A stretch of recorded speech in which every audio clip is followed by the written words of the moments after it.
Magandang araw mga ka-A-shop. So mayroon tayong kakalikutin ngayon. Ace 32 lang ito. Yan, nakikita nyo yung problema nya. Nagsasyado lang yung no signal. So ganyan lang yung lumalabas sa kanya.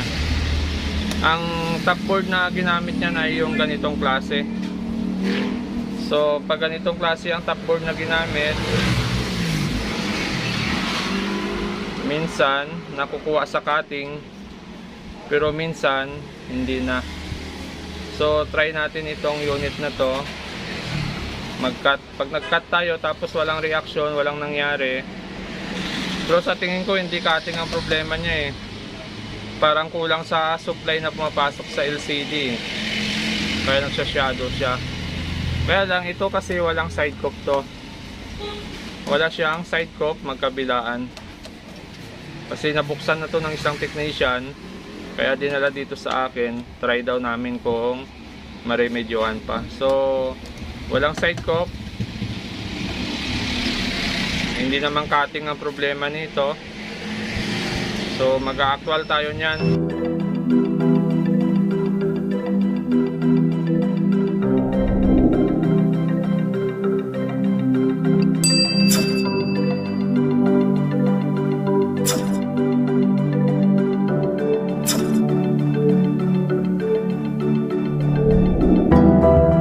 So yan yung top board nya. Yan yung ginamit na top board.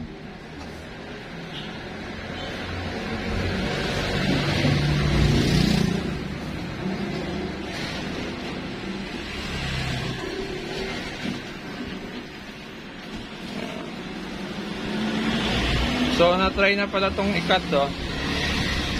Na-cut na to. Kaya walang reaction, magkabilaan. Nag-cut na rin sa magkabilaan. So ang problema nito, hindi cutting method ang gagawin dito. So parang nagkaroon ng kulang ang supply. So pag kulang ang supply, try natin i-actual to. Papalitan natin ng top board to. So magbabanding ulit tayo ng manual. Magmamanual ulit tayo. Try natin palitan yan. Pero ito, try muna natin to kung buo to. So testing natin to. Pag may DC-DC out to,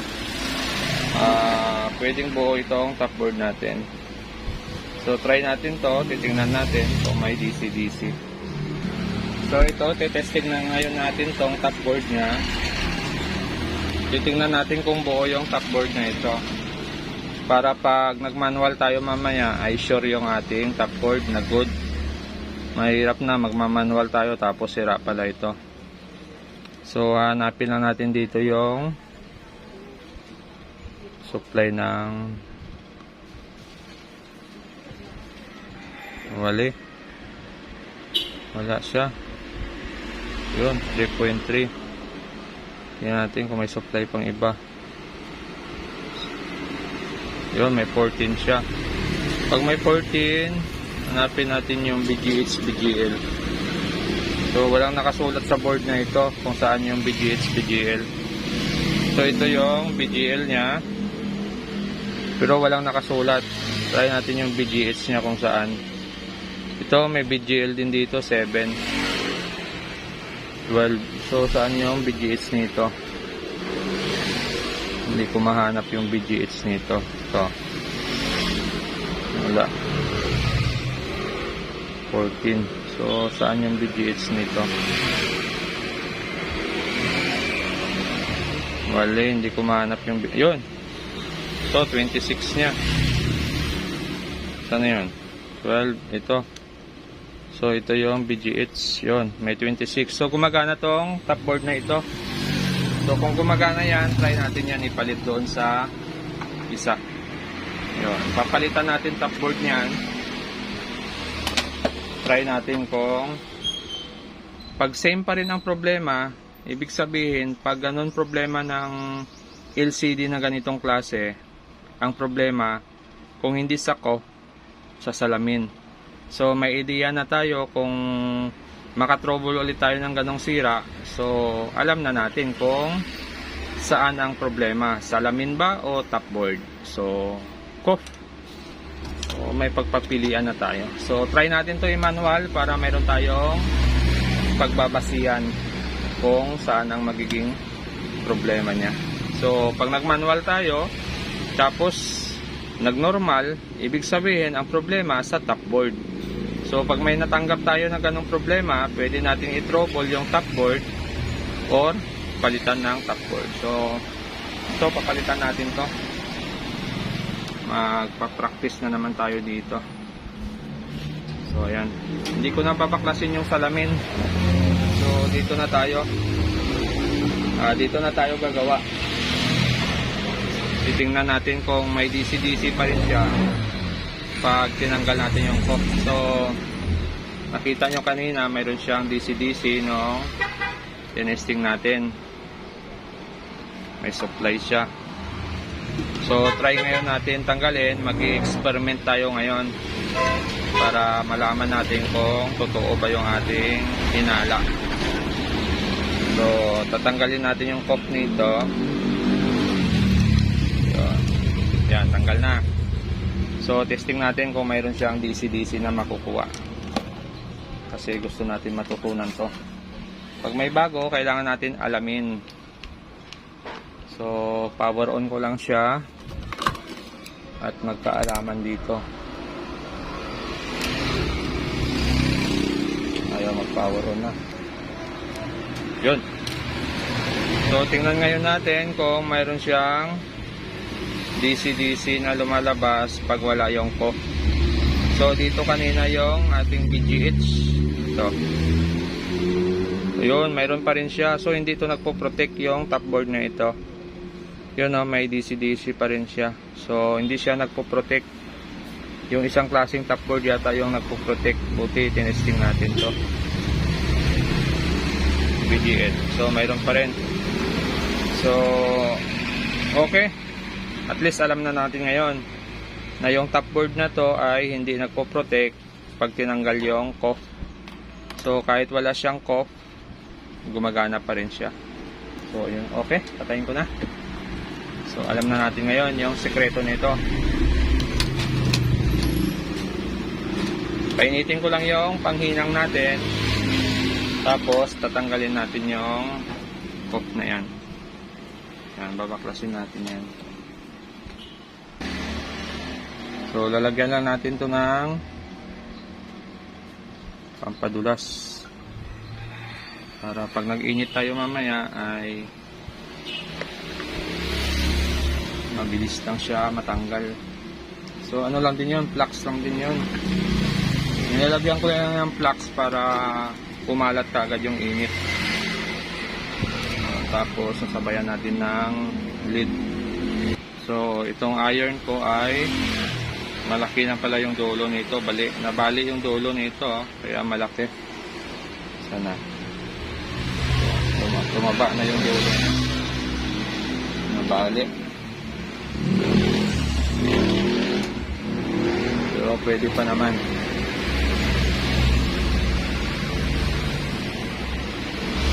Tanggalin natin to.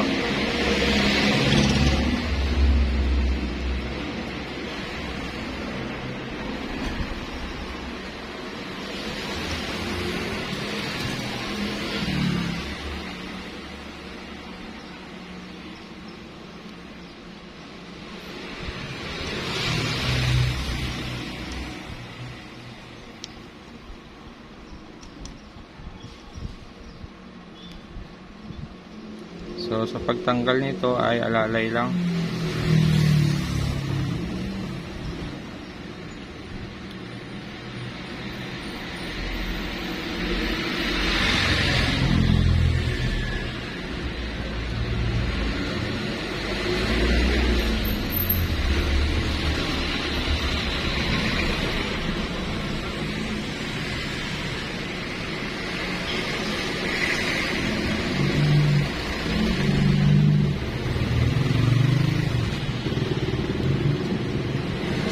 Yun. Okay, tanggal na siya.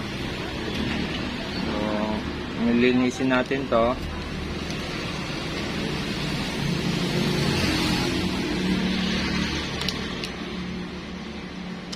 Yun, pasok siya dito. Pwede siya. Lalagyan natin ng lock para hindi siya gumalaw. Para hindi makatakas.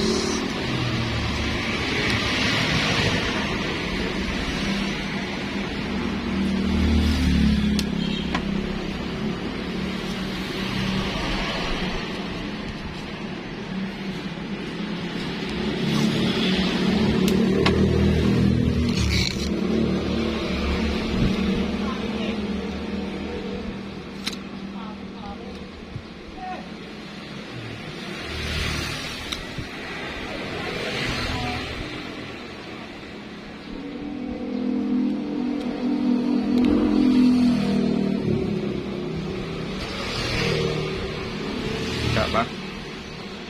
So, ganyan siya. Puporma natin yan. Yan, nilagyan ko yan ng tape para pangit ng ilaw natin eh. Nagpa-blurred eh. Yan, nilalagyan ko yan ng tape para pag naglagay tayo ng lid, hindi siya kakalat doon sa loob. Kasi pag walang tape yan, yung mga lid natin minsan pupunta sa loob, so nasisira yung circuit sa loob. Kasi yung circuit sa loob maninipis na yon.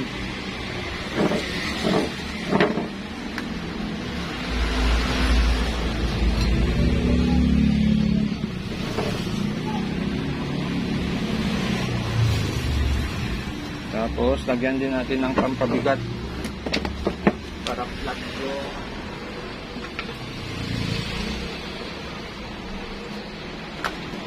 para flat siya, lapag na lapag siya. Yan, pampabigat pa siya. Yan na, flat na siya. Kita ba?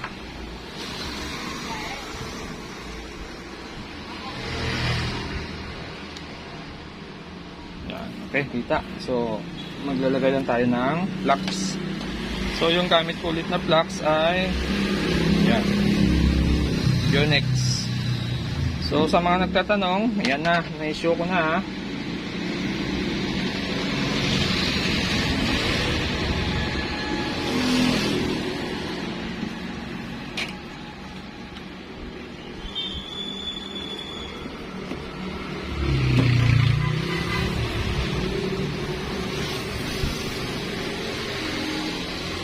Maganda pag may lock siya kasi hindi na siya kailangan pang kontrolin doon sa kabila. Kasi kung hanggang saan yung tape natin, yun lang yung malalagyan ng lid. Hindi na siya kakalat doon sa pinakaloob.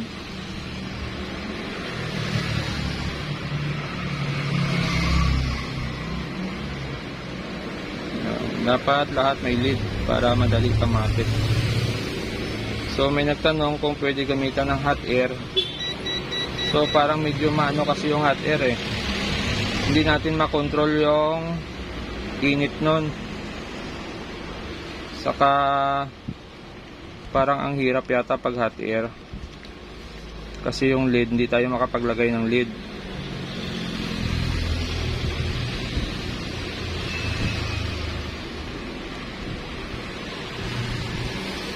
Kaya hindi ako gumagamit nun. Gumagamit lang ako nun pag yung IC na nakadikit yung ilalim.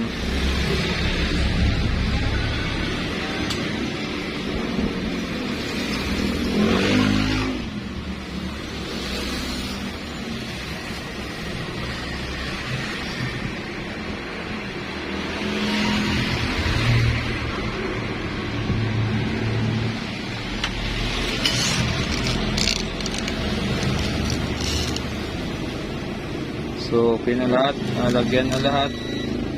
Susunod natin gagawin ay magkakat tayo. Ikakat natin yung dulo ng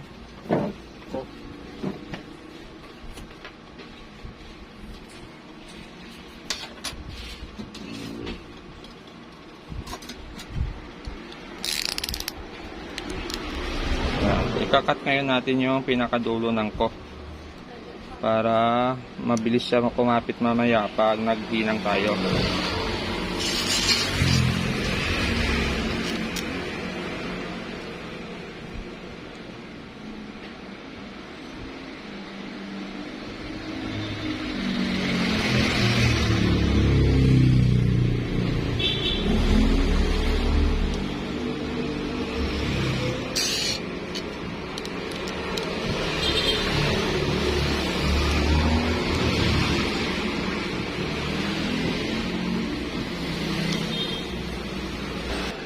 Okay, pwede na.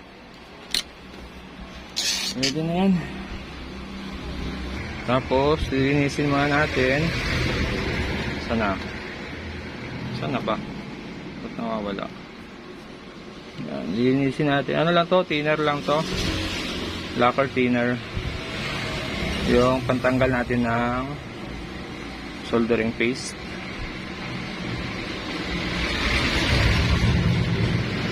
Yun.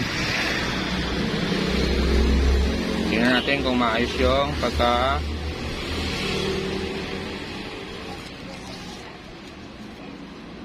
lagay natin ng lid. So sisilipin natin yan.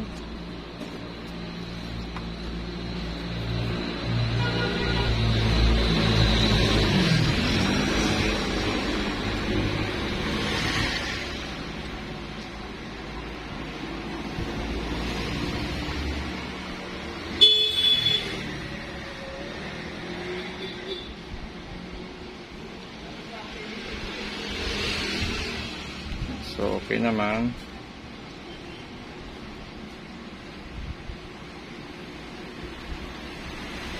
Hindi lang pantay yung gupit natin. No?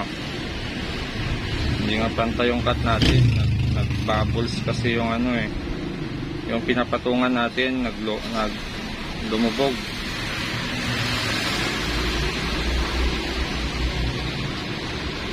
Okay. O, ito. Susunod natin yung top board. So maglalagay din tayo dito ng lid. Didikitan natin ng lid para madali din kumapit yung ating cork. So ganyan lang ang ginagawa pag nagmamanual banding. Kaya lang pagdating dito kasi kailangan mo lang dito ng pasensya kasi sakit sa mata talaga ito. Masyadong mapino yung mga serkito.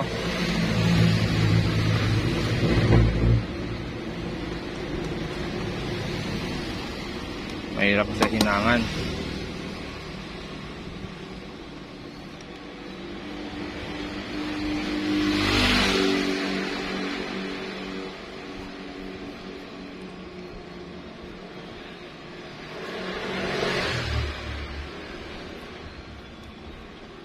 So ito try natin to kung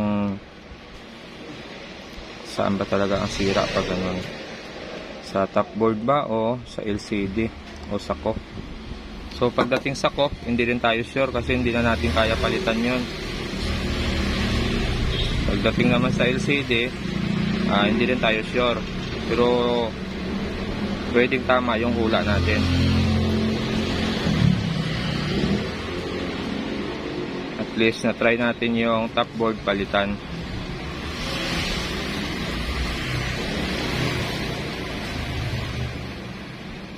So ito hindi naman binibili yung mga top board na to.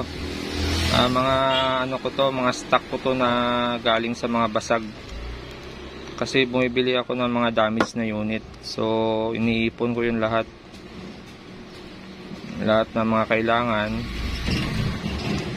iniipon ko. Pero yung mga plastic, yung mga kaha nun, yero, mga bakal nun, pinapakilo na. So ang naiiwan lang sa atin yung mga kailangan natin talaga.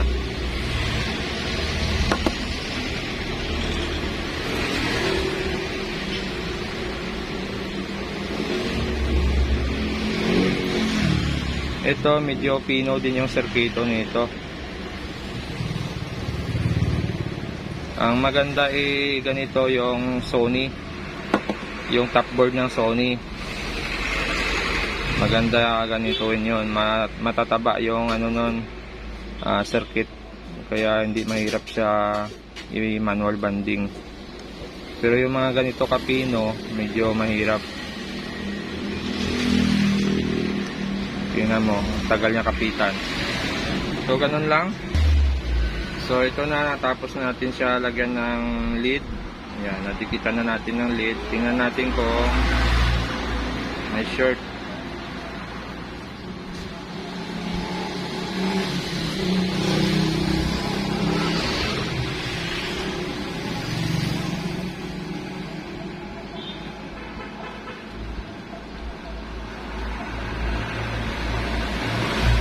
Ayos ba? naman lahat na.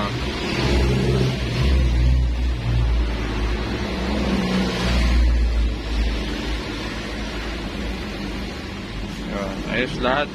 Walang dikit. So, pwede na to.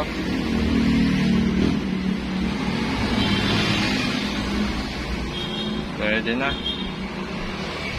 Try natin kung magawa natin ng remedyo to. Tatanggalin lang natin to. Yun. Saglit lang pala tanggalin eh. Yun, nahiwa na rin pala ito. So, dito tayo magbabanding ngayon. Tanggalin natin yung mga kalang.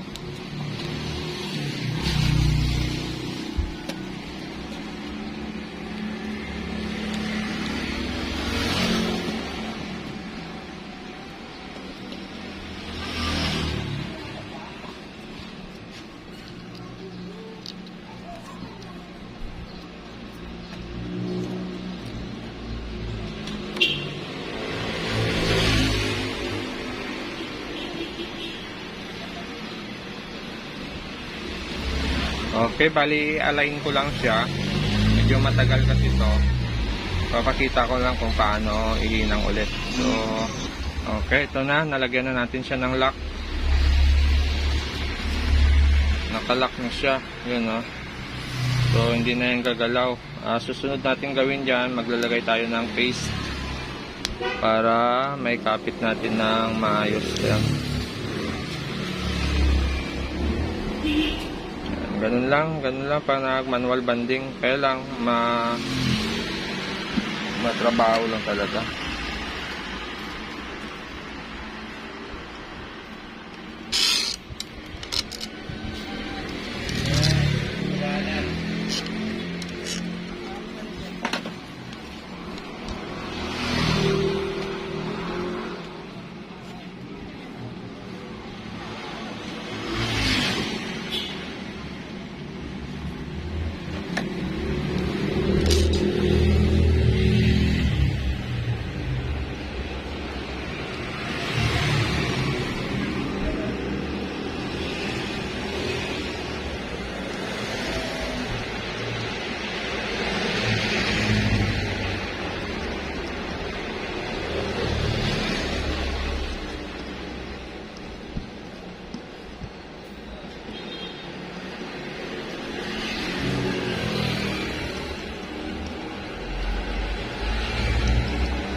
So, ganyan lang. Ayusin na lang natin yung hinang. So, ito na. Natapos na natin siya idikit. Tingnan ngayon natin kung may short or maayos yung ating pagkadikit ng cup. Kasi minsan yung mga ganito ay mahirap idikit. Okay. Tapat naman siya. Yun, dito. Hanap tayo na magandang angle.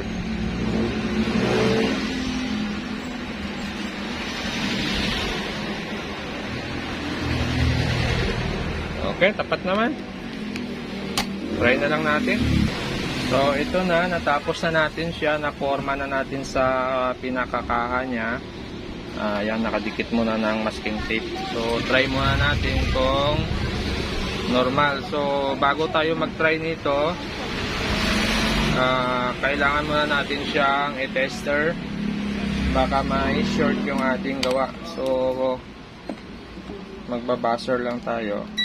Yun, no. So, dinig naman yung buzzer niya. Yun. Tutukan lang natin dito yung mga SMD capacitor. Kasi minsan dyan yung cause ng short yung ating ginawa. Yun, okay.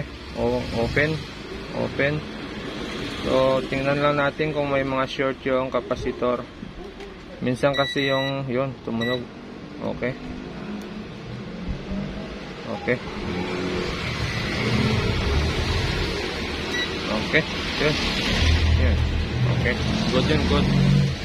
So, wala namang short dito sa mga kapasitor na to. Ibig sabihin, normal yung circuit natin. Kasi pag may short dito, may short yung ating ginawa. So, okay.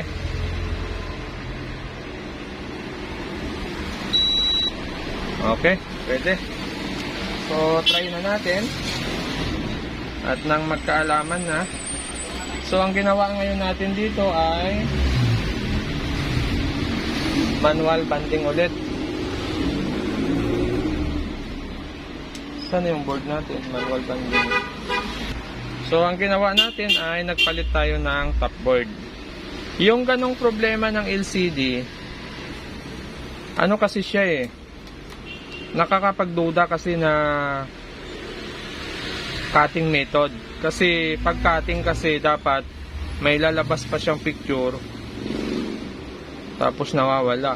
Sa kanya kasi parang kulang siya ng supply kasi wala naman siyang side cup Kaya pwedeng kulang siya ng supply sa LCD kaya ganun yung picture niya, shadow.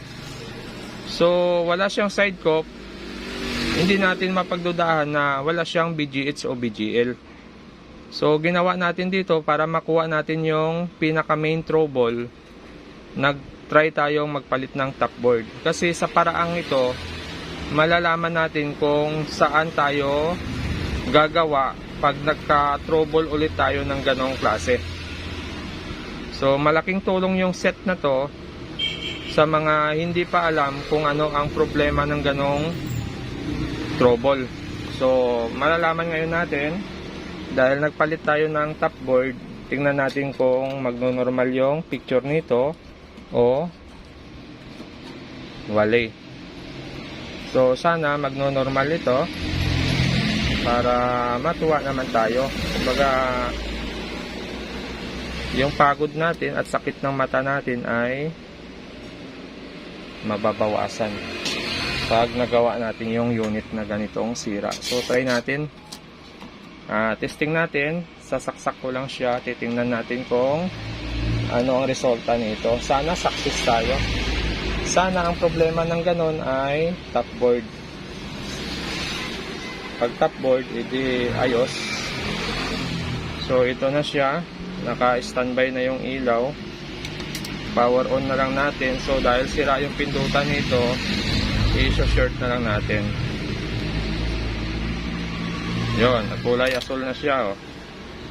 So, ngayon, dahil kulay asul na yan, titingnan ngayon natin yung screen, daan-daan lang para surprise. Tingnan natin. Oh, parang may ibang kulay ah. Yun no. Oh, sa full na naman siya. So okay siya oh. At wala namang guhit yung screen natin. Yun, okay naman, wala namang guhit. Yun. Tapos no signal. Yun. Ibig sabihin, ang ganong problema ay nasa top board. So kung nasa top board ang problema nun, saan doon? So sa mga veterano na sa mga ganitong trouble, comment kayo kung anong IC dito ang may problema. Kung level shifter ba ang problema nito or ito.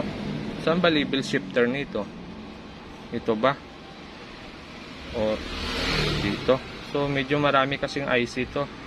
Bilangin natin ito DC-DC niya. So ito hindi ko alam kung anong trabaho nito. Ito hindi ko rin alam. Pero itong IC na to, dito tumadaan yung LC1 saka LC2. Ayan yung LC1 saka LC2. So itong IC na to ang bakit mayroong mansya dito? Ayun, mansya lang siya. Kala ko sunog. So yan yung pinakadaanan niya. Ibig sabihin yan yung level shifter. Tama ba ako? Pakitama na lang ako pag mali. So mayroon pa siya dito. Ito may mga resistor din siya dito. Ano ba tawag dito sa mga to? Yan. So kulang siya ng supply. Pwedeng ito ba yon? So sana matrouble natin. Sa susunod natin na problema, pag ganun pa rin ang problema nun, try naman natin magpalit ng IC. So dahil nakuha na natin yung problema ng ganitong klase, okay naman yung picture. Wala namang problema yung screen, walang guhit, malinis. So ayos siya. Kung bago lang kayo sa channel ko, huwag kalimutan mag-subscribe. At sa mga hindi pa nakapag-subscribe, sana matulungan nyo rin yung channel ko para medyo umangat-angat. At maraming salamat sa lahat. So yan siya. Yan yung ginawa nating manual banding. So success na naman tayo dito sa banding na ito, sa project na ito. At may natutunan na tayo. Pag ganong problema, hindi sa LCD ang problema, kundi sa top board. Kaya lang, hindi pa tayo sure kung saan doon. So, sa susunod natin na video, pag nakatrouble tayo ng ganito, IC naman yung papalitan natin. So, hanggang dito na lang yung video ko. Okay naman yung picture. Wala namang problema sa picture. So, pasok. Yun o, okay siya. Pwede na to. So, pwede na. Obserbahan na lang natin kung tuloy-tuloy. Okay, wala namang problema yung salamin. Magandang araw mga ka-e-shop. So, shout out lang natin itong mga taga-subaybay natin. At yung iba dito ay mayroong mga channel din. So, pakipuntahan na lang kung mayroong kayong time. So, shout out sa inyong lahat mga ka-e-shop. Yan. Yan. Halos yung mga nagko-comment dito ay may mga channel. So magtulong-tulungan na lang tayo. Kung may time kayo, pwede nyo silang dalawin sa kanilang mga channel.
Okay, shout out sa inyong lahat mga ka-e-shop.